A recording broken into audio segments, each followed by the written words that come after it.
আমার নিয়ে প্রগতিশীলদের যেটা ক্রাইসিস, এটা হলো আমার হুজুর শিবির জামাতে জঙ্গি কইও আগাইতে পারে না কেন। জুলাই নিয়ে এখন পর্যন্ত সেরা কাজটা ইনকিলাব মঞ্চ থেকে আমরা করছি, লাল জুলাই গান।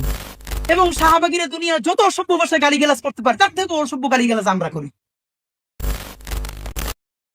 মানে বুঝতে পারছেন কিনা?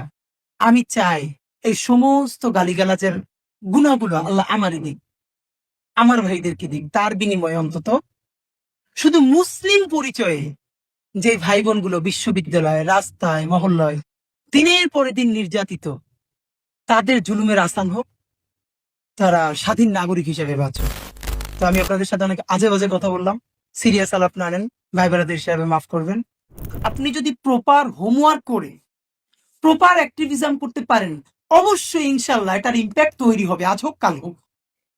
ফ্যাক্ট ইজ, এবং ধরেন আমি মানে এই যে বাইতুল মোকাররমে প্রতিদিন প্রত্যেক জুমার পর 5-10 হাজার মানুষের মিছিল হয়, কোন জাতীয় দৈনিকে আসে না। অথচ বাম ঘরানার 10 জনের মিছিলও কেন আসে? প্রথম হইলো কারণ তাদের মিডিয়া আছে, এটি হলো একটা বাস্তবতা। দ্বিতীয় প্রশ্ন যেটা অ্যাড্রেস কেউ করে না, সেইটা হলো ভাই একটা মিছিল, একটা ছোট সমাবেশ, নিউজ আইটেম হইতে কি কি জানা লাগে এটা কি বাংলাদেশের ডানপন্থীরা জানে? জিজ্ঞেস করলে কেউ বলতে পারবেন না এখানে যে পরের দিনের একটা প্রোগ্রাম মিডিয়া হাউসে পাঠাইতে হইলে কত ঘন্টা আগে পাঠাইতে হয়, তারা অ্যাসাইনমেন্ট দেয় কয় ঘন্টা আগে।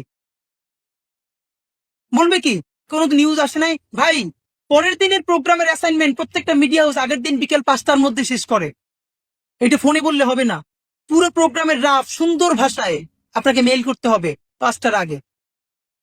আপনার ফ্রেমিং সুন্দর হলে 1 দিন 2 দিন 3 দিন সে ওখানে আসবেই। প্রোগ্রাম লিখছেন 11টায়, সাংবাদিক আসছে 11টায়, প্রোগ্রাম শুরু করছেন 11:45, জীবনই আর আসবে না। আপনার একটার প্রোগ্রাম 11টার প্রোগ্রাম 11টায় শুরু করতে হবে। এই বললাম সব থেকে ছোট ব্যাপার। আপনি যখন একটা প্রোগ্রাম করতেছেন, বিরাট মিছিল, সামনে একটা ব্যানার নাই, যেই মিছিলটায় যাদেরকে জঙ্গি বলে চালানো যায় এমন চেহারার লোক আছে, অথচ সামনে একটা ইংলিশ ব্যানার নাই। বিকজ আপনাকে কি পোর্ট্রে করবে আপনি জানেন না। আপনার সামনে ইংলিশ প্ল্যাকার্ড নাই কেন? আপনার ইংলিশ ব্যানার নাই কেন? নাই তো। এই যে নাই, এটা তো বাস্তবতা। আর এই না থাকার কারণে এখানে 90% মানুষ শুধু হাই হুতাশ করে উইথ 9% পাওয়ার। আর যারা 9% কম তাদের স্টেক 90%। এই যে ভাই বললো আমরা ব্র্যাকের বিরুদ্ধে বলি, আমরা প্রথম আলোর বিরুদ্ধে বলি, পারলে তাদের সাথে নেগোশিয়েট করবার কাছাকাছি সমান না এইরকম 10 জন লোক খুঁজে দেখান না। যখন ফ্যাসিবাদ পালালো, মানে ফ্যাসিবাদের আইকন পালালো, বাংলাদেশের প্রত্যেকটা বিশ্ববিদ্যালয়ে ভিসি, প্রভিসি, রেজিস্ট্রার, ট্রেজারার এইগুলো নিয়োগ হবে, তাতে কমপক্ষে 250 বেশি স্কিল লোক দরকার ছিল। মানে স্ক্যানার দিয়েও খুঁজে পাওয়া যাইতেছিল না।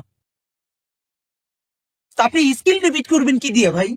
তো চলেন আমার এই বকাঝকা চিল্লাপালার মধ্য দিয়ে যদি আমার সাথে রাগ কইরাও এমন 10 জন মানুষ আজকে ওয়াদা নিতে পারেন, যা মাদ্রাসায় তো পড়ি, এমন আরবি শিখবো যে ফাটাই ফেলবো, শুধু কেতাবি আরবি না।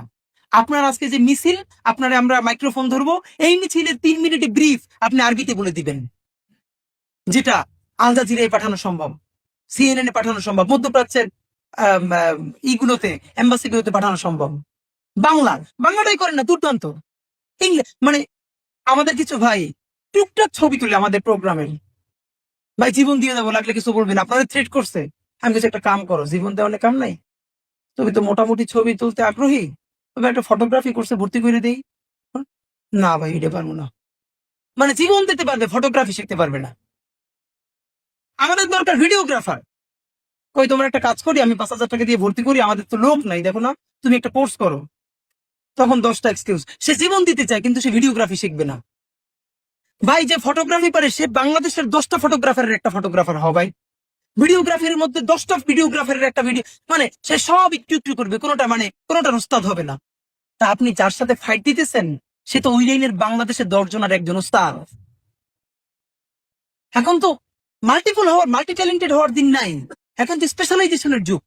আপনি বাংলায় ফটাই ফেলবেন, ইংলিশ, আরবি, যে ছবি তুলবে বাংলাদেশের সেরা ছবি, ভিডিওগ্রাফি, এইরকম 20টা লোক আমার দেন, আপনার 1 বছর দেখেন আমরা কোথায় নিয়ে যাই ইনশাল্লাহ।